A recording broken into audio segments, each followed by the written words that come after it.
had to let me listen to was old school music and gospel music. There's a few things I realized about gospel music too, man. Like, you ever listen to some of them old school gospel songs? Them old school gospel songs, they was interesting because every song, they was ready to die. That's all they sang about was dying and going to heaven. And every song. Like, you turn on the old school greatest hit CD, all you hear is, I'm going up yonder. Next song, I'm going away. Next song, soon we'll be done with the troubles of the world, going home to live with God. Like, you ain't got nothing to do tomorrow. Like, that's all you want to do is die. You just want to wake up and die. That's your agenda for today. Like, let me wake up so I can go to heaven. That's all I want to do. It don't make no sense. Greetings, it's your boy Jason Jamerson, and welcome to the Jason Jamerson podcast. As always, I got my man 100 Graham, my man Kevin Jackson, Kev BJ. What's going on, Kev? What's good, bro? What up, dog? No, not much. And today we have a very special guest, my man Josh Adams in the building. What's going on, bro? What up? Y'all can hear and see me? Yes, sir. Yes, sir. Okay, my Yes, bad. sir. We in here. What y'all fellas do, bro? Happy holidays. I was just about to bring that up, man. Happy holidays. What y'all do anything? Man, no, I just pulled up on a little situation, man. Argued with her for a little bit out in Ferndale, and then we got me some chicken from Manhattan. Okay. Chicken That's from real. That's real. That's how I'm living right now, man. Hey, man. Hey, there ain't nothing wrong with it. Man. How y'all holidays been? Kev, go ahead. Let them know. It's been smooth, man. A little bit more out in these streets, you know what I'm saying? Things are opening back up. People are fellowshipping. I had the privilege to help one of my homies propose to his girl, so it kind of helped him set up things. Took a lot off his plate.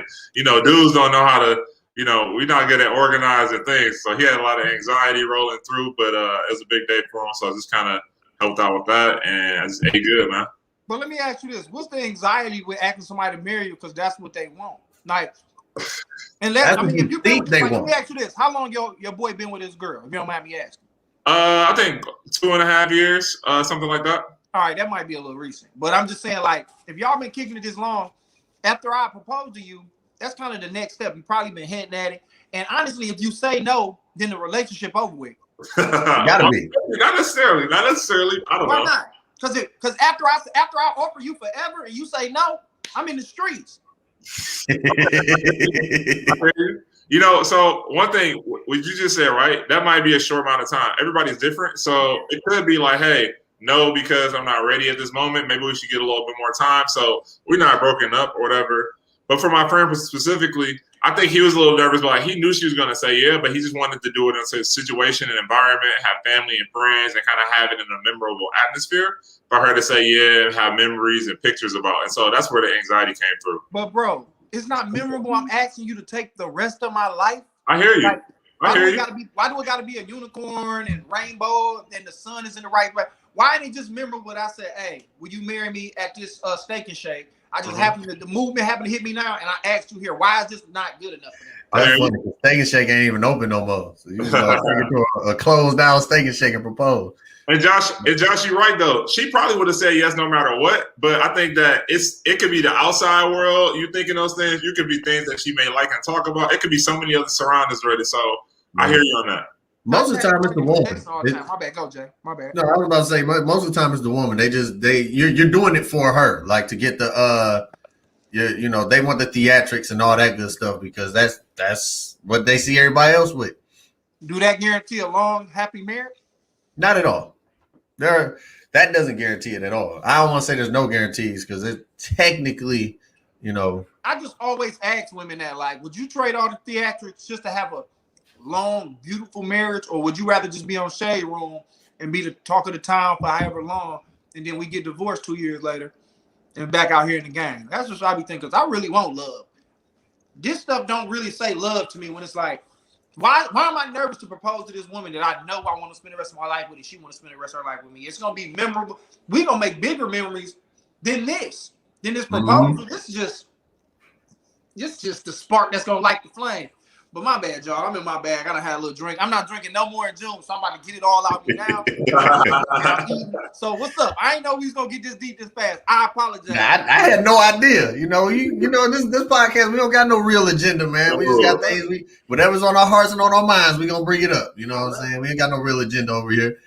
But yeah, man, my holiday's been smooth. I went to see my family.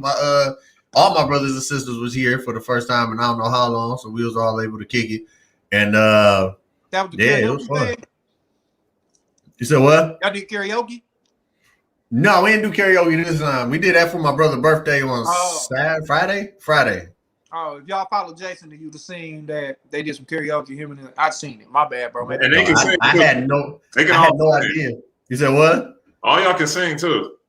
Yeah, I had no idea. I was on social media singing karaoke. So I guess who page you see that on?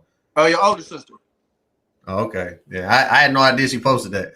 But it is what it is. You said what? Was it a secret or something? No, I just didn't know she was recording me while I was singing. We can edit because her phone had the lyrics on it, so I had no idea how she got the lyrics and her camera working at the same time. Women resourceful with that phone, bro. They damn near Steve Jobs. You're not lying. You're not lying. She got a whole nother app for a secret camera on there. Damn. But yeah, nah, man. So yeah, I guess one thing we did want to talk about today, the world opening back up a little bit. You know, Michigan, all of Michigan's COVID restrictions is gone starting in July, whether you're vaccinated or not. So, you know, for those who got vaccinated for no reason, because you thought you was going to be able to move around, look at me now. But, yeah, but it got me thinking about some live events that's coming up that are getting back into going on. Like I seen Lupe Fiasco on tour for his 15th anniversary on for Food and Liquor. And then you say Lupe? Yeah, Lupe. 15th anniversary for Food and Liquor. I ain't gonna have to social distance that one. Ain't gonna be too many people going to that. Yeah. I don't know. You'll be surprised. Lupe my guy, but I don't think nobody checking for Lupe. I think they'll go for that concert, yes, because it's the Food and Liquor one. You know, his first album with Kick Push and everything. But I don't know, we'll see. But that, and then I seen wrestling. They about to start going back on the road because they've been like in a bubble in Orlando this whole time apparently. Yeah. So and then they were saying that the Lions they're not gonna have no capacity restriction for they games in the fall. So it got me thinking because you said what? We shouldn't be too concerned about that though. Nah, that's the only way they're gonna win a game is if they got the crowd with them. That's funny. They was horrible when it was silent. That crowd make a difference. That's they funny. make a huge difference with the other team. But no, it got me thinking like when all these live events come that could possibly be coming up. What live event that you've ever been to? I hear you went out. I said, what all these live events that's been that you know possibly coming up. It got me thinking about past live events, and I want to ask y'all, what's y'all favorite live event that you've ever been to? Whether it be a concert or whatever, just a live event. Yo, might not be my favorite, but definitely a memorable one. I remember Medea came to the Fox in Detroit. That shit was live, bro. It was a good time. It was like a family affair. You know, Medea kind of grown in there with it, you know what I'm saying? But like kids, you could be young and have a good time and laugh. It was kind of for everybody in that. So I really enjoyed that.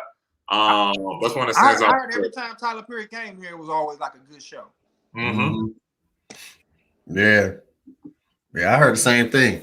Yeah, I heard he thought I didn't get here. Somebody took me to see Jamie Foxx for my birthday. Well, one of my daughter's moms when we was kicking it. That was cool. But I ain't gonna lie, when the Pittsburgh played the Lions here and Juju went for 97 yards on that post, that was lit. Like that was like that. All baseball, like I don't even like baseball, but Tiger or Comerica Park is not a bad seat in the house. It's a beautiful. Yes, you can see all of the city, and regardless how the game going, that's just a good time. Like that right there was probably one of the best times I had at a sports. Yeah, they got bars there. Yep. Yeah. Baseball is one of the best live. Like when I don't say one of the best, but like I'll watch baseball live before I watch it on TV. Exactly. Way before I watch it on TV. The parks are beautiful. Yeah. Yeah, and it's just like the atmosphere it's way better watching it live than it is on TV. I've never watched it anywhere else live other than Comerica, but it was like even where I was sitting at, I felt like I was right up on the game. I was like, it can't be a bad seat in this stadium, dog. Mm-hmm. So that looked lit. I'll tell you some stuff that I wish I would have seen live. They do live hockey games outside at the big house. The big house, yeah. That looked like an experience to it just looked like that's where hockey's supposed to be played. Yeah. There ain't nothing like it. Like I saw that and was like, I wish I would have been there to watch them play that game. Yeah, they probably do it again. They do it every year. I don't think they do it every year at the big house, but they do it somewhere outside. Man, that junk, it's gonna be cold in the mud though. That's a fact. I probably wouldn't be able to stand more than like 2 minutes of it, but I would like to say Yeah. And for the viewers watching, if y'all got a favorite live event that y'all ever been to, go ahead and put it inside the comments. And I'll throw them up on the screen. I think for me, probably it was either when I seen Stevie Wonder, because I had floor seats to see Stevie Wonder, and that was just, that was a bucket list type thing, because it was like Michael. I wanted to see Michael Jackson before he died, but then he died. I wanted to see Prince, but then he died. I was like, I got to see Stevie before he go. And I went to see him and not knowing that this was going to be the last time he goes on tour, the last time he's going to be in Detroit on tour, or period on tour. So Stevie Wonder. Yeah, Stevie Wonder. He said he ain't touring no more in America, at least. He'll tour in Europe and stuff, and that was his last American tour. And I seen him at the Joe Louis Arena, and he just nowhere at the end of the concert. That was like a 4-hour concert. He did the whole album of Songs in the Key of Life. Yep. Plus, it started like an hour late. Still had like a 30-minute intermission, and then after he finished all the songs, he brought out some turntables and started DJing.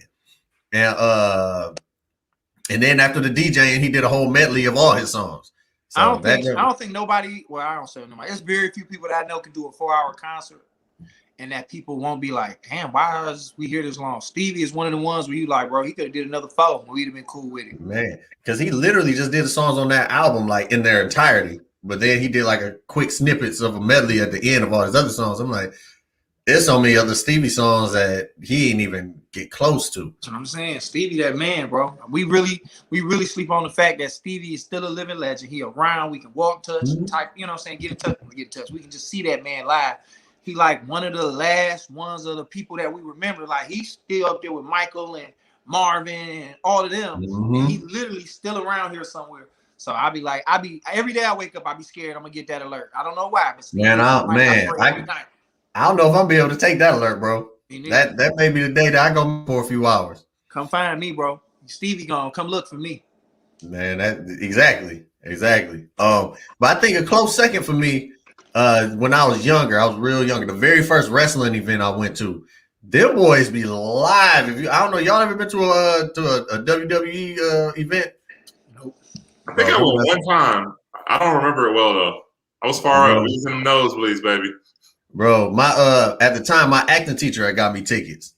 He got me, my dad, and my brother some tickets. And they weren't terrible seats. They weren't great seats. But when I tell you, them entrances, that when the fireworks go off and everything, and you be watching on TV, you be like, oh, okay, man, you be feeling that jump. That jump be. Kane came out. That jump was ridiculous. Who was it? Booker T, I think, came out. His entrance was crazy. But the highlight of it was the fact that I got to see The Rock win the championship. You know, he was my favorite wrestler. That was also at Joe Louis Arena. It was a triple threat match with The Rock, Undertaker, and Kurt Angle. And all of them did their moves on each other, like each other's moves on each other. Ended up winning. And so that jump was live. The Rock won the championship, huh? The Rock won the championship. I was like 13, 14. So I was going crazy. That's crazy, dog. I hear the wrestling, the introductions be the livest part of the live performance. They be like, that's what you there for. Once they start fighting, wrestling, it's like, whatever. Yeah, because almost like after that, you know how like you watch it on TV, they got the different camera angles. You hear the commentary that actually adds to the wrestling match. Just like when you watch a football, you know, on live TV, you hear the announcers talking and whatnot. It adds to it. And they give you the best camera angles to watch the game on. So it's the same thing as on, they're like either after they win and the entrances, that's when it'd be like the livest parts. I'm just not a big wrestling dude because once the Ultimate Warrior died and came back, I was like, yeah, I don't think it's for real. that kind of killed it for me, man. Like the whole what's they call suspension for disbelief, it killed all that for me. Like, so he died and came back. Like, yeah, all right, cuz I'm straight up. Yeah. Them storylines got a little out of control. But there's still some stuff on there that I was just like, yeah, they can't fake that. Like when what's his name? Mankind fell off the top of that cage and fell through the anomaly. You ain't faking that. I don't care what they got down at the bottom. That's a high. There was like a 30-foot cage or something like that. Wow, I don't remember that. The Undertaker just threw him off of. Yeah, it was like, what's his face? I think because I seen an interview about that recently. I just like to be informed on everything that I ever was engaged in. But Undertaker, for the first time ever, has stopped being in character and has been doing real interviews. And he was saying, like, the first thing he said when he went down after he threw him off, he was like, "Did I kill him?" Wow. And the dude was like, "No, you ain't kill him." So just to save time, he just started beating up referees and stuff. Wow. Just so to give him time to like kind of wake up, because I think he said he was unconscious or something like that. But yeah, man, that was a dope event. I wanted to add. So one other event that I've gone to is the Final Four. And so it was in Minnesota. US Bank is where the Vikings played. Michigan State was in there. They lost to Texas Tech. But it was live. It was good. You know, that's a team that I root for. I got an affinity for. So it was dope to see that huge stadium. And it was a good vibe. And then an event, you know, as Josh said, he talked about an event he wanted to do. I want to go to Lollapalooza. I've never been. And that would be a dope event to go to. I heard a lot of people have a good time at those, you know, kind of music festivals in general. Mm-hmm. They got one in Michigan called Electric Forest. And you in the forest of Michigan, like the tall trees and people getting it in, having a good time. That would be dope to go to as well. I know, now you talking about concerts. Like, I know for a fact, once they start touring again, I want to go see the singer. I want to see her live. Okay. Of course, Bruno Mars. Hopefully when Bruno Mars and Anderson .Paak do they thug thing come through, I'm gonna go see them. And Jasmine Sullivan. Them three right there, I'm going to see live. Mm-hmm. Oh yeah, for sure. That's most definitely. I want to go see. I definitely want to go see that Silk Sonic live. I low key everybody been telling me that like, and it might be the drugs, the kind of drugs they on, but they were saying that a lot of old school groups be doing like crazy good shows. Like, somebody told me Cameo got a crazy show. They say his show is real good, real live. And I was just like, you know, I might go mess with that. But I tell you a show, event that I missed that I wanted to go to real bad was when Kanye had that Glow in the Dark tour. Oh, that looked lit. That looked like that. When he had that Glow in the Dark tour, that junk was because it was him, Common, the NERD, Rihanna, and Lupe Fiasco. Oh, and everything was Glow in the Dark. That's Hall of Fame. Everybody on there. Yeah, so that junk, yeah. I wanted to go see that. But yeah, man, for the most part, there's no real act besides Bruno Mars and them. For the most part, I want to see people who on their last leg, like they may not make it to next year.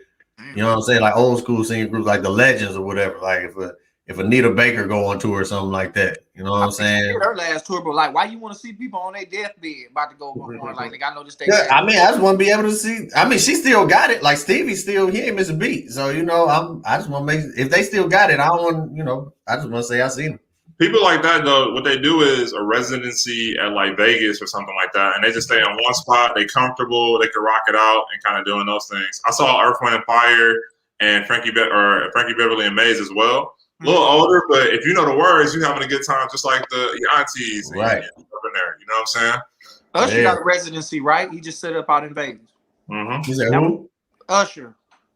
Oh. Yeah, that's what that whole fake money thing was about. He was promoting his residency in Vegas. Yeah, people was mad about that. Yeah. I mean, that makes a lot of sense though. Like when you know all that touring takes a toll on you, and you kind of want to settle but still make money. It's like, well, I just do a residency here, and people come see me. People come to Vegas to see you, as opposed to you having to go to all these cities. All these people can come kick it with you, and they probably can put more money into like the whole show in itself. Like, all right, if we ain't got to move all this stuff around, we can easily get Usher float in do what we want to do. So like that make a whole lot of sense. Yeah, it does. It does. It like you said, it save a whole lot more money that way and everything. Yeah. But for those who don't know, Josh Adams is a hilarious comedian from here in Detroit. One of the funniest comedians in Detroit. One of the reasons I'm still doing comedy to this day, I always attribute me doing comedy to three different people: Charlie Newhart, Josh Adams, and Mike Larry. And you know, Josh Adams, that's my guy. He actually filmed a comedy special earlier this year, a few months ago, actually, man. Okay. How did that turn out? Did it finish editing it and everything? Man, it's been edited. I don't looked at it enough to where I'm tired of staring at myself. Now they finna color it, and it was supposed to come out tomorrow, but it ain't. Put like this, it's all on God's time, so I ain't tripping. But it'll be out sometime this summer on either Patreon or Vimeo. I ain't figured it out yet, and that's why I'm doing it at. But bro, it's just like it's some of my best work to date, but at the same time, it was me coming fresh up out of a out of the pandemic, not grabbing the mic as much. So it's just a bunch of different looks at everything. But man, I'm proud of it, and I think it's gonna be like, I think people gonna really like what I put together, dog. Congrats, brother. Thank you, sir. Thank you, sir. I'm telling you, Jay. I'm telling everybody, take your own power in your own hands. Do it yourself. Put your own money and invest in yourself, like you're doing this show, and it's gonna reap the benefits, man. Longer than it will if you waiting for somebody to give you something. Yeah. That's been my mentality for a minute. Ever since when I was doing snookers, back when the whole reason I started snookers was because I couldn't get the time that I wanted to get at other shows or whatever.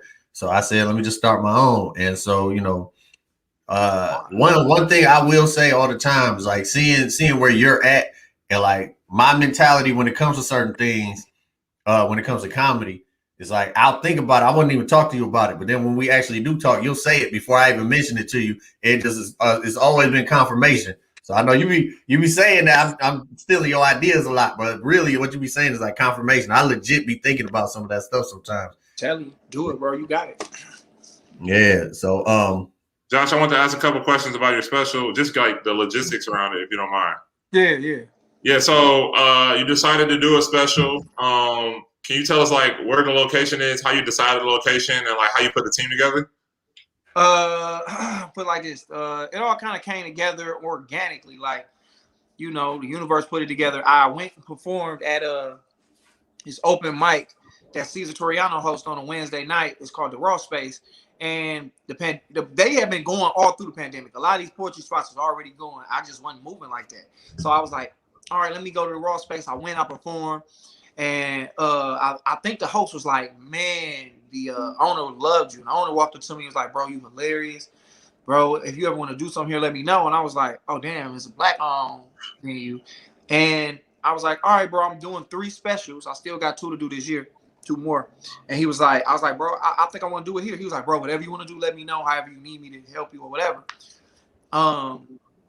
Once he said that, I just started looking for the camera crew, and I hollered at some guys that I knew from Planet Ant, and they directed me to their homeboy who was a real videographer. These was comedians who I saw with cameras that I knew that was doing something. They was like, no, you want it done, you need to do it the right way. And they hooked me up with Noah, and he put a team together of comedians. I know EJ, Bart, there was another dude named Jeff, and then like I said, the venue, and everything kind of just went together. And then I just put the tickets up on Eventbrite, sold out 2 shows. And bro, the newspaper came out and interviewed me and the venue, so they got more exposure. It just worked out for everybody. I don't know if I over-answered it or under-answered the question, but that's how the team came together. No, that's good to hear for a lot. I think for a lot of people just trying to, you just talked to Jason about just like taking the effort and controlling your own destiny type thing. I think a lot of people need to hear that, and just seeing like making that one step, everything else can kind of roll behind it with the momentum. And so, a lot of us are being entrepreneurs and kind of kickstarting and doing things, and just to hear stories like that is always inspirational. Bro, I'm telling you, like, once you take that step, man, that other whatever you need is there. Like, it's like you just got to do it, and whatever else you need, God gonna provide that. And that's kind of what happened with this tape. And it was just like everything came: camera crew, the venue, people who wanted to just help with other stuff. Like, I do the sound, bro. I work the door. I help you with this, that, and the third. It just came together the way it was supposed to. So if you want to do something, as soon as you do it, it's gonna work out one way or the other. Like, you know, it's almost, I heard Chris Rock say this, man, people are more likely to help somebody they see pushing their car that ran out of gas down the road than they is just watching somebody sit in their car with their four-way flashers on, not trying to. Yeah. And you know what though? I think a lot of that is attributed to, you know, just you as an individual. You have the character that a lot of, I'm not trying to, you know, throw shade at nobody, but you got the character that a lot of comedians here in the city don't have. You know what I'm saying? It's like, you know, Jeezy had that lyric, "I'm good in every hood, everybody know me." That's basically you. Like, there's very few comedians that can just be like, everybody mess with you, and so whatever we can do to help, you know. And it's like, dang near the city behind you. You know what I'm saying? Like, anything you say, you know, oh, I'm going to LA. The city is pushing you to LA, or I'm moving there. Wherever you want to move, whatever you're trying to do, you got the whole city behind you right now. And there's not a lot of people who can say that. There's a lot, you know, they own everybody in their own circle behind them. So you know what I'm saying? That just attributes to your character and whatnot. And like I said, I don't try to just, you know, I just do right by people because I think that's just how you're supposed to do. Like, I'm gonna look out for somebody, and if that come back, cool. If it don't, cool too. It's just like, I think if everybody live that way, we'll all be way better off. You know what I'm saying? Like, I attribute it to just that. Like, I'm gonna help somebody because I want to help them, and I see that, you know what I'm saying, they need that help. So yeah, most definitely. So you say you got 2 more specials coming out this year? Yeah. I got 2 of them. One is conceptual, and another one is gonna be like more intimate. About, like, you know what I'm saying, digging more into the layers of me, because I think that's what your special's supposed to be. They're supposed to be like a time marker to where you was at that time, what you was going through. So it's almost like you always have to give an offering. Like, all right, bet I'm giving 3 offerings this year, but this last one is gonna be more intimate. These other ones was just like, all right, me coming back. This other one is about an album I really like, and then this one's gonna be more intimate, more about me, and, like, you know what I'm saying, why I am the way I am. Got you. Yeah. Bro, I think this phone about to die. I'm about to get a charge in a minute, but let's keep talking. But yeah, no, man, that's what's up, man. That's what's up. So where you been working out at? As far as like comedy goes, because, like, you know, right now, for me personally, you know, like I told you before COVID, I was about to start working on my special. Yeah. And now because of COVID, there's a lot less. I don't say it's less places. It's just more people at the places that there were. So it's like, you know, you may get up, you may not. Where's some places that you've been working out at? This may not even be for everybody else. It may just be personally for me, so I can figure out where I can find you. That's all. Where can the people find you? Yeah, well, I mean that too. But where besides, because there's a few that I've been finding randomly here and there. But, you know, for the most part, where's like your workout space for real? Well, man, it's a bunch of open mics, man. You just gotta look. Like, they out here because people still doing them. And when you go, just be safe. No matter how safe they be, you just be more precautious. Like, I go, a lot of times I'm in the back. I keep my mask on. You know what I'm saying? I go up. I wash my hands. I try to sanitize them when I come down. But, bro, New Way on Mondays. Dre had a spot on 7 Mile. Like I say, the Raw Space on Wednesday. Tuesday, Boogie got a spot. Tuesday, Chanel got a spot. Thursday, Chanel got a spot. So it's just about finding where it's at, going there, and making the most of the time you on stage. So, you know, I was used to getting up 4 or 5 times. Now I only get up maybe, bro, I don't be real with you. Only time I'm getting booked is more book shows for me, not just because my daughter's is home and I'm trying to be more careful around them as far as being out in the world. Mm-hmm. But you just got to make the most of the time that you do get. So if you got a show, like now I'll be headlining. If I'm headlining somewhere, bro, I'm most likely going to do a lot of time and work on some stuff that I ain't never did before, like on stage in the middle of all my other stuff. It works, but it's like I'm still tinkering with it and putting it together so that way, you know, I get my the best final product whenever I want to do with this special at the end of the year. So it's just, bro, it's open mics all over, poetry open mics, hip hop open mics, bro. You kind of got to go to where you know, you just gonna take somebody else's trash and turn it into treasure. It's like, all right, bro, this is not the best spot to do it in, but I'm gonna do it anyway. If it work here, it's definitely gonna work in front of a crowd of people who paid to see it. Right. Yeah. Nah. And I Hey, bro, I'm about to grab the charger. Hold on. Bro, go right ahead. Go right ahead. But, you know, if for everybody listening, my thing has been since I've been out, you know, like I just been out the loop, you know, between not wanting to, go out and come back, get people sick or whatever. And then when I did get sick, I was, going for a while. So it's like, me now, I'm like trying to get back in. I've discovered a few open mics, but for the most part, I'm still like, shoot. They told me like at New Way last Monday, there was like 70 comedians there waiting to go up. I'm like, it's almost like it's basically one of them how bad do you want it type things for me right now. And I want it. So I've been trying to get out there. I will say this though. This can be a question that both of y'all can answer. Like right now, ever since I got over COVID, for whatever reason, my creativity is at an all-time low. Like I cannot come up with nothing new and that sticks to me to save my life. I have no idea why. I don't know what COVID did to my brain, but I can't think of nothing. But I know for a fact this is just a little slump or whatever. What do y'all usually do to get out of a slump in your respective fields? If you in a slump and you need to get out of it, what is y'all tactic usually? I'll start it off. I work in negotiations. I do a lot of legal and business work, but even just kind of like trying to be creative in general, as I got a lot of side hustles, I hit a block as well. So I definitely relate to that. Things that I do, I tap into nostalgic things, right? So the old Lil Wayne album from when I was in high school, if I put that on, my mind just goes very differently, and like I could like mimic it. I kind of act it out. Lil Wayne is a very fanciful order, you know what I'm saying? Kind of doing things like that. I'll watch like old kind of movies or things like that. I'll look at pictures, watch like videos and stuff like that. Or I'll do like a puzzle and just get my mind scattered away from what I was doing. And then it always comes back to it, whether it's in my dreams the next day, but it lets me to kind of like release and then kind of come back around.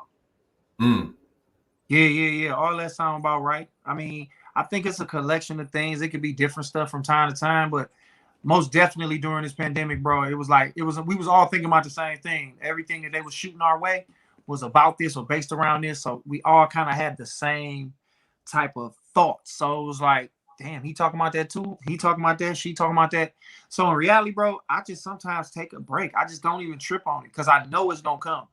And like that's what you take the pressure off yourself when you like, is it a deadline? Like I even had a special I was doing. But it was like, bro, I don't have no deadline for real. You know what I'm saying? It's like in reality, I'm going to just let it come to me naturally. It's just like shooters going to shoot. So, yeah, if your shot ain't falling, that don't mean, all right, well, let me start doing something. It's like, nah, bro, it's going to hit eventually. Keep going. So you can do all of that stuff because something else, sometimes it could be you just being in a rut that'll trigger you to get out. So it might be music. It might be new music, old music. Some people smoke. Some people do whatever they do to get in their bag. But what I really do is I just learn how to take the pressure off myself. Like, nigga, you did it before, you're going to do it again. Just take your time, relax. You always do this where you feel like it's like, nigga, was I ever funny at some point in my life? It was like, nigga, when was I funny? How come I can't think of nothing else no more? Yeah. But it's just really you taking the time to take the pressure off yourself and getting that anxiety out of you. And it'll come to you. And then, you know what I'm saying, it'll flow however it flow. But it's just all about how you work. Like, mine kind of come how it comes. Yeah. And when it's there, I kind of work from there. Once I got the inspiration, now it's a rap. It ain't nothing I can't make funny.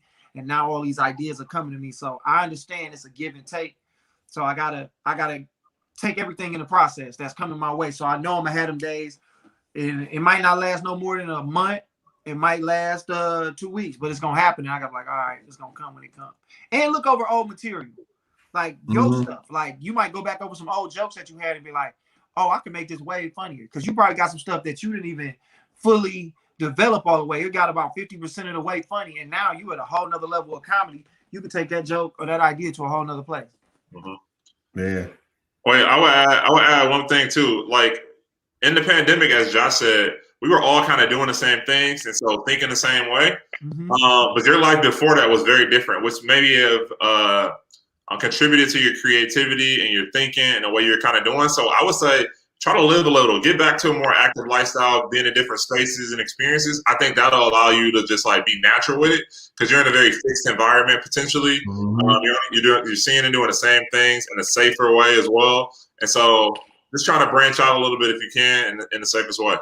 Get out, man. Take another way home, bro. Like little stuff like that be true. Like you might take 696 to the crib, bro. Just take Grand River all the way. You know what I'm saying? You might see something that'll trigger it. Like I be thinking like that sometimes. Like it might be, I be thinking God be sending me on little stuff. Like, all right, it's a reason that this ain't at this store, and I gotta go to another store to get it.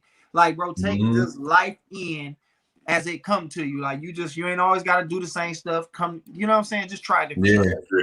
No, that's exactly what I usually get out of a rut. You know what I'm saying? Like you were saying, in this pandemic, you know, like I'm real big on energy. You know what I'm saying? Like as far as like the energy around me is the energy I continue to project. So if I'm around, you know, the funny, I'm in the environment of it, it's gonna get me going. Like when I was at the earlier today, when I was at my dad's house, we was just over there just kicking it, and we was just laughing and joking and everything.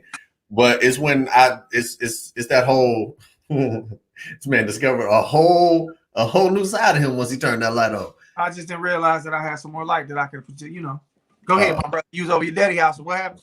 Yeah, no, man. It's just like being in that environment of everybody just joking around and stuff. Like it was just like there. I was hitting. It's and I should just take my own advice because I got a sign that I wrote up here in my office. And it says, you know, remember, you chose to do this. When it stops being fun, stop doing it.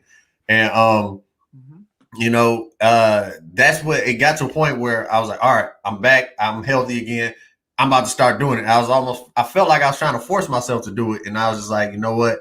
No, I'm just let it come naturally. You know what I'm saying? Don't force I know the creativity going to come back. It's the same for, you know, working out. You know, that muscle memory going to kick in at some point, and then it's just going to, it's gonna take off. You know what I'm saying? Exactly. Yeah. But yeah. So real quick, going back to the holidays. So there's one thing I want to talk about that I seen online. And you know, there's always them different theories of how holidays started and whatnot, right? This is the first time I heard this one. They're talking about Memorial Day and how Memorial Day started. I don't know if it's true or not. Kevin said he Googled it a little bit and he saw that it was you know, there are some things that are true about it, but apparently I'm reading this is meme history. The meme says Memorial Day was started by former slaves on May 1st, 1865 in Charleston, South Carolina, to honor 257 dead Union soldiers who had been buried in a mass grave in the Confederate prison camp. That's basically what they said Memorial Day was started. It has some other stuff, you know, of what they originally did on Memorial Day. Apparently there's a march or a parade or something like that. I don't know if it's true or if it's not true. However, I do know there's been a whole bunch of different origin stories to holidays on the internet. What's one of the craziest origin stories you heard on the internet for a holiday? First, I'd just like to say, I mean, as far as that Memorial Day story, it could be true, but I just be a little iffy about all the information we get on the internet now, because it seems like as great as Black people is, we created a lot of stuff. Like at one point in time, they said the person who started Kung Fu was a Black man. And I just be sitting back sometimes like, hey, bro, we great, but come on now, can other people do some stuff? Like Bushido Brown, bro. Yeah, like, come on, bro. Like, they was like, the first, he had a tiger style. He was from Africa. It's like, all right, bro, we great. We done got a lot of stuff taken for it, but let's just not get outrageous with it. But as far as like holidays that started on some wild stuff, I don't really have no stories about that. Like, I love Cinco de Mayo, and I found out that's a holiday that everybody, like Mexicans, really don't embrace for some reason. They really don't. And we take it and do what we do with it because I think colleges is big on taking holidays and using them to be excuses to drink. And that's how they get big in America, like just Americanized. But like I heard like it was Cinco de Mayo was about some small town, either it was in Texas or it might have been Mexico. I don't know. I'm just talking. And it was a smaller army fought this bigger army and they won, and they took May 5th and turned it into that. And then that made me think about May the 4th, how they turned that into May the 4th be with you. That's stupid. That's dumb. Say that. I'll go there. That one. May the 4th be with you. May the 4th be with you. That's dumb to me. Wait, are you a Star Wars fan? Who? Are you a Star Wars fan? No, sir. I have watched none of it, and I never will. Okay. Never I'm not either, and I think that if you're not a Star Wars fan, you don't like that as a holiday. But if you're a Star Wars fan, they rocking with it. For sure, I give them that. I thought it was stupid. Because they tried to make it like an overall nerd holiday now instead of just Star Wars. You know what I'm saying? Like hold on though. We from the city, and when it's March 13th, we put up that 313 that you know what I'm saying? 313. But it just makes sense because that's just the day of our area code. But it's just like just to take a movie and it's like May the 4th. It's like you even reaching with May the 4th. So you give them a list. It's not even like a regular May the 4th. It's May the 4th. So it's like Mike Tyson decided that this was gonna be the holiday, and we went with it because that's Say May the 4th be with you. May the 4th be with you. May the 4th is gonna be for Star Wars now. It's just like I'm sure. Apparently March 10th. March 10th is Super Mario Day. They took the MAR and put the 10 is 10. That's the IO. That's hard. I ain't mad at that. I never thought they did that. That's hard. Yeah, I didn't know until I was playing my daughter Nintendo Switch and it kept popping up all over the place. That's hard. That's almost a stretch too. But May the 4th is worse. So yeah, I think May the 4th may be the worst one. But I like Mario too, though. So like he said, I'm probably biased because I really like Mario more than I like Star Wars. I don't know no Star Wars nothing. Somebody walking here with a gun in my head, bro. All I know is Luke Skywalker, bro. That's about it. I don't know that for real. And speaking of like meme holidays, I know y'all always run into the days. It was like Tequila Day or like National Margarita Day, National Mojito Day, National Mojito Day, like Taking blowjob day. Yeah, like where do those come from? Because I ain't never heard of those until the internet and Instagram was popping. You know what I'm saying? The internet made them up, man. Twitter made them up. As they, just like Hallmark made up some holidays. They just put Valentine's Day on the card and said, "All right, buy people stuff." You know what I'm saying? Wow, that's crazy. I guess Sweetest Day would be one of them holidays where it's like Sweetest Day. Midwest. Yeah, man. I feel like if the day changes every year, then it's not a real holiday. Like if the day changes every year, it can't be a real holiday. I'll give you that. You know what I'm saying? The Thanksgiving is always the third Thursday of every of the year. You know what I'm saying? Christmas is on different. So Christmas is always the day or the week before New Year's. I mean, but don't the day change because it's like on the 25th? It does. It's always the 25th. Well, that's what I mean. Like if it's a set date, then it's a real holiday, with the exception of Valentine's Day. You know what I'm saying? Steak and blowjob day ain't on the same day every year. But that just can't. Oh, okay. I mean, they. So what is that? Is that February 15th? I think it is. I don't know, bro, but I think I poked a hole in your theory. So let's just move on to the next one. My bad. I mean to do that. Hey, possibly, but some of these days just be changing. But bro, I'm not drinking all of June, dog. Hey, good for you. I can't drink all of June, so I mean, I know, but I mean, just like I feel like I need to. I know I'm not no alcoholic because I'm too in control of it, but I drink more than I used to, and it's like, bro, this shit ain't good for you. Even though I drink way more water than anything, it's like just give it a rest for June, bro. You don't really need to have it. Ain't nothing lit going on in June. You know what I'm saying? Because I literally, bro, and I don't know if this is too much for y'all, but I cannot remember the last time I had sex without having alcohol involved, bro. Every time I had sex, I had some liquor in it. And it ain't not because I'm like, let me get her right to be consensual. It's just I turn the freak off the liquor. I don't know who watching this podcast, and I apologize. I turn off the liquor. Yeah. Well, all right, hold on. So since we're going there, I got questions about that now. Hold on, let me go get my bottle.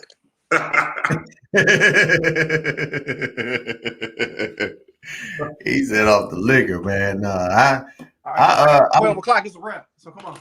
Okay. He said 12 o'clock is a wrap, so he going. So all right. So Josh, in those situations, right, when you're encountering and you're having to drink those times, are you in a relationship or are you dating? You know what I'm saying? Because I think that matters. Because I think you're in like more of a stable situation, you don't necessarily have to drink to get it going. I mean, you can, but it's more opportunities to not. But in the other situation, it's more opportunities to drink. Okay. Well, put it like this. I ain't been in a relationship in a minute. Okay. So it's been casual encounters. But I think it's just I've been in relationships where we just like to be off the liquor. Like we didn't need it, we just turn up off it. Like it do something. It's like I'm sure Popeye could beat somebody's ass off the spinach, but he like I'm really finna turn up. Yeah, that's real. Spinach in me. So I think that's just what it is. So I wouldn't recommend it, but it's just this my little swag, and it's like usually I decompress off that drink, and then when it's time, it's like, oh, we finna get off and get crazy. But yeah, but as of right now, past 6 months, yeah, I'm a single man. So every time I've encountered something, this drink been with me. Yeah. And then my last question was going to be, you're a comedian, you're a creator, you frequent clubs and places, social places with that. So it's also probably just a part of like how you encounter females as well in those situations, women and places like that where it is like a drinking and social situation. So that's going to be a common denominator regardless. That's true. That's true. And that's why I used to have this talk with Jason about that. It's like, had I started drinking when I first started comedy, because I've been offered everything you can imagine for free because I'm funny. Like people just want to give you stuff. And I'm glad that I started old enough to where I can discern and be like, yeah, I'm straight. Like, I don't drink before I get on stage. Like, I don't like how my mind works. Am I funny without the liquor? Yeah, but it's like my mind works a certain way when I ain't got it in me. And when I come down, I have me a little drink, woo-woo, and kick it. So I do encounter a lot of drunk females that are very forthcoming with the vagina off of the spirits. Off of the So spirit. correct. Yeah, man. I can't get on stage drunk. I did once and bombed. Yeah. And that was it was early on when I first that wasn't when I first started, but it was like early on in my comedy career. Got on stage drunk, bombed. I said never again.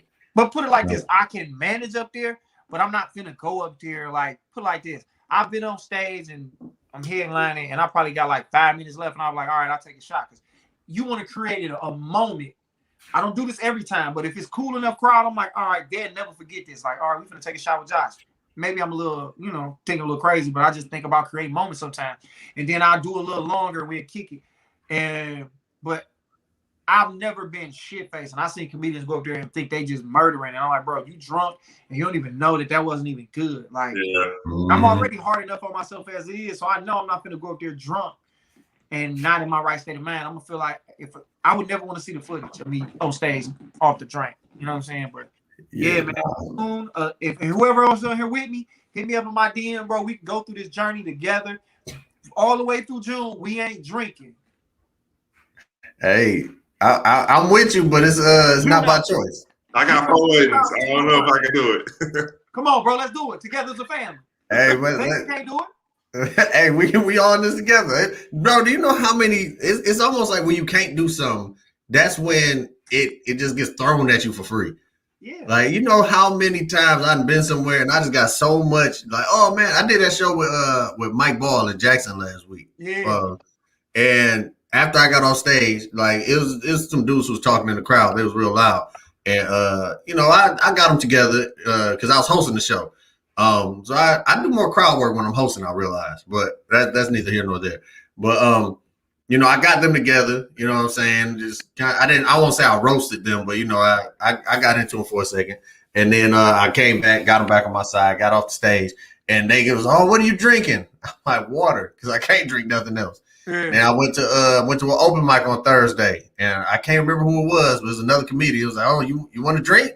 I'm like, "Can't even do it." I'm like, "Dude, ain't nobody offered me no free drinks prior to." Bro, that's how I be, bro. I get people all the time. Like I said, now that I drink, everybody just like they so amazed because, bro, for the past 10 years or 15, past like 11 years of my career, I didn't drink.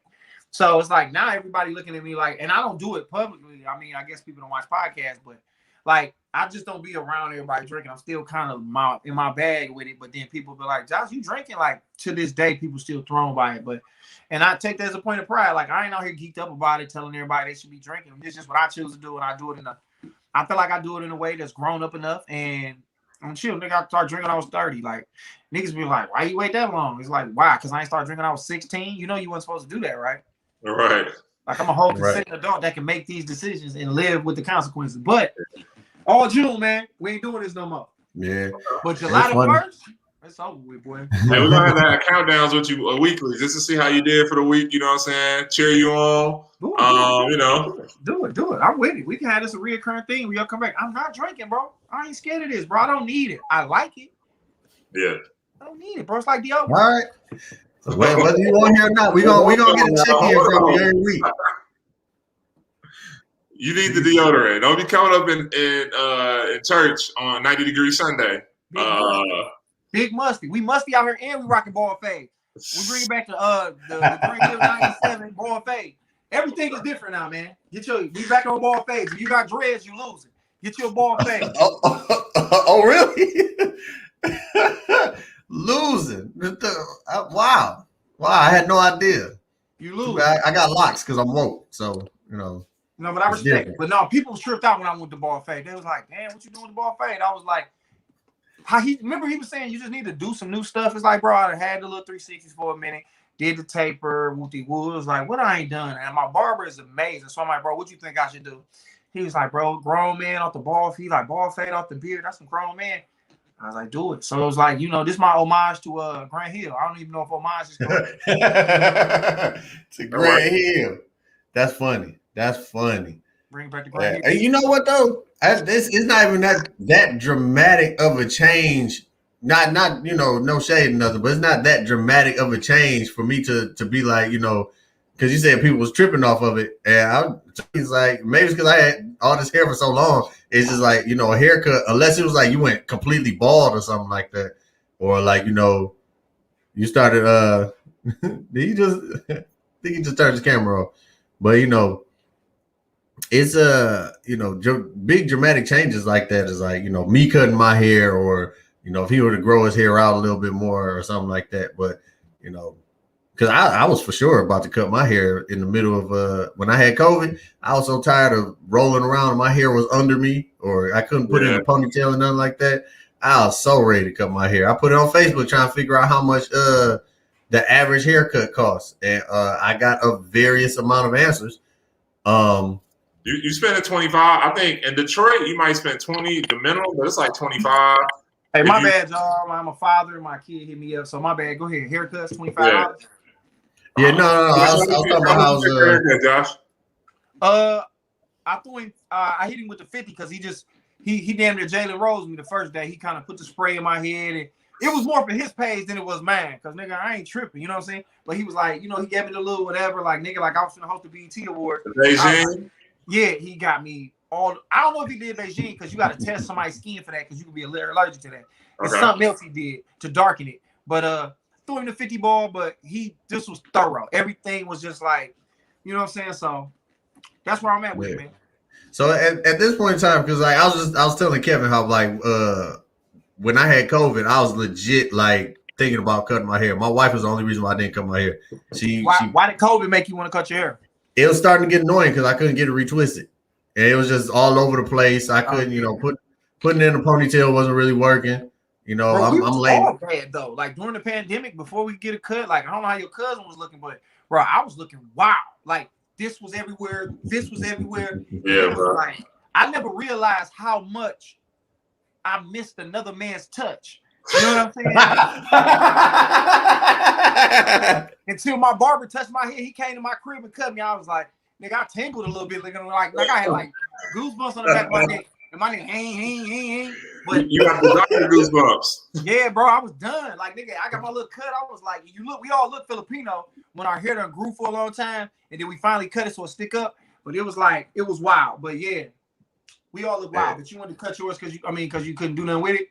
Yeah, I couldn't do nothing with it. So I put on Facebook. I don't know if you saw it. I put on Facebook. I asked, what's the average price for a haircut nowadays? Because I remember when I was still getting haircuts, it was like 25, 30. It was like 20, 25. So I could only assume that inflation had brought it higher. And somebody has said $10. What does a $10 haircut look like these days? I don't want to see it. I don't want to see it on me. Yeah, I don't want to see a $10 haircut nowhere near my vicinity. They said the average price is that's why I asked what's the average price. They said $10. No, also, Jason, your first haircut from the locks, you're gonna really need that's a lot of work on a barber, number one. But they're gonna recreate the whole situation. You know what I'm saying? So they gotta set a precedent for your future. So you gotta be interested on that one. Yeah, and you gotta do a lot to you know what I'm saying, just to save some stuff. Because I'm sure you cut the wrong stuff. You know what I'm saying? Because your hair has been doing something completely different for the longest, and they gotta. Yeah, it's probably gonna be like two-cut process. Like the first one gonna be one way, Yeah. and then next time you come back, they gonna do something else. Well, it probably possibly be one. Either I'm gonna cut it all off, or they just cut it down to the new growth. You know what I'm saying? That's all scissor work.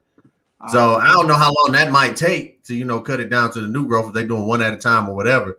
But I always said just to make sure my hairline stay intact. Once when I get rid of them, I'm gonna go bald first and make sure my hairline grow back right. If it don't grow back right, I just know it's time for me to take it all off. We'll put it like this. I kind of already know it's time for me to get married because, like, my barber spent a lot of time on this little corner over here, and I'm like, yup, I ain't that nigga no more. You say that's why it's time for you to get married? Yeah, man, because when you start when it start to go back and all this, it's like, oh, that youthful look that you had, and you could just get your hair cut and your line was where it was. Nigga, you getting older, and they can smell it on you. Your swag ain't that no more. And it's like my barber be sitting around like trying to make it work, and I'm like, I gotta find me a wife. Somebody that's gonna love me, because I just think that I ain't just a walking handsome nigga no more. It's something going on with me. Yeah. Hey, before we got it, that just got me to spawn a question. Worst haircut you ever got? Worst haircut you ever got? My cousin cut my hair immediately. My dad paid this nigga to do it. This nigga not a barber. He's a nigga with some clippers, and he cut me up, and I was bald. And I straight up looked like I had leukemia. And I was in 3rd grade. And I remember I had to go in there. And my teacher was like, Josh is so brave for coming here. He had to give me all, my teacher, Mr. Dale, had to give me all this love. And I was bald. I had a Timmy. I was looking bogus. I hear you. I think mine was, I grew up, my parents are divorced. And so we primarily stayed with my mom. She did a lot of caregiving for us when younger. And she couldn't afford to get haircuts, or she didn't have time. So somebody showed her how to do the chili bowl cut. Oh, no. The bowl was like lopsided on the head, and we were showing a bowl, real bowl out here. I appreciate the time and effort she spent in doing it, and all the love and all that type of stuff, but it wasn't a good look. There's pictures to prove it, and so that's when I just learned how to cut my own hair and save money to get a barber. Yeah, I think my dad gave us a signature Timmy. That was a Jamerson signature, was the Timmy. So much so that I thought it was what I was supposed to have, being homeschooled or whatnot. And I thought my dad knew what was best for me. He was giving me the best available hairstyle that was out. And he was the freshest nigga in the kitchen. Man, that's what I thought, bro. I went to church and got cooked in the name of Jesus. I was getting destroyed, bro. I was getting destroyed. But I think my dad habitually gave me some bad haircuts. But I think the worst situation I ever had when it came to my hair was when I tried to put an S curl in my hair myself. I remember that. It was all bad. It was all bad. My hair it didn't even curl. That junk was just straight. I had to shave it off. The drip was coming down to here. Bro, I had to shave it. It didn't matter how much gel, maybe I left it in too long. I didn't know what it was. My hair was bone straight, and no matter what kind of gel, activator, whatever I put in there, it would not curl. I ended up having to shave it all off. That's sick. It was terrible. But yeah, man. Josh, thank you for coming on, man. Tell these good people where they can reach you. Thank you for having me, man. Both of y'all, man. I've been trying to get on here for a minute. Right here, man. Right up under there, Josh Adams with 3 Z's. You know what I'm saying? That's everything. You can find me. Anything that I'm doing will be on my Instagram page until I get a website, which I'm working on that soon. Man, just keep supporting it. Support anybody that's doing anything that you mess with, bro. A like, a comment, a share. If that's somebody you mess with, bro, support it. And that's how you can. They got a shirt bag. They got a rubber man bag. They got a show. If you can't go, tell somebody else about it. That's what I'm on, man. Supporting people. Don't just support something because it's Detroit or you know them. If it's quality and it's good, support it. Because that's how they get to that place. The people that y'all want to see us up there with, the Kevin Hart's, the Bill Burr. Y'all niggas don't know who Bill Burr. The Kevin Hart's, DC Young Flies, all them niggas. That's how you put us on that level, by supporting stuff like this podcast, my podcast, and everything like that. Yes, sir. Yes, sir. Kev, go ahead. You got anything going on or anything? Yeah, what up, though? June 3rd, I am hosting a fundraiser for kids at the People Serving People homeless shelter in Minneapolis, Minnesota. If you go to peopleservingpeople.org, you can register. And then if your kids are in the city of Detroit, we are having free track camps for the summer, go to embracesports.org. That's embrace sports with a Z.org and sign up. Y'all can follow me on Instagram at Hercules Jackson and on Twitter at _KevB_. Yeah. And as always, if y'all are watching this, then you already know where to find me on YouTube or Instagram, or I'm sorry, YouTube or Facebook. On Instagram, it is spelled the Jason Experience, just like it's spelled right there. And so thank y'all for listening. And once again, we didn't had another episode.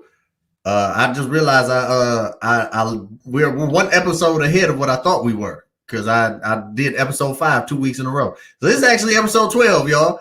I thought it was 11. This is episode 12. And thank y'all for watching and keep encouraging me to keep this going.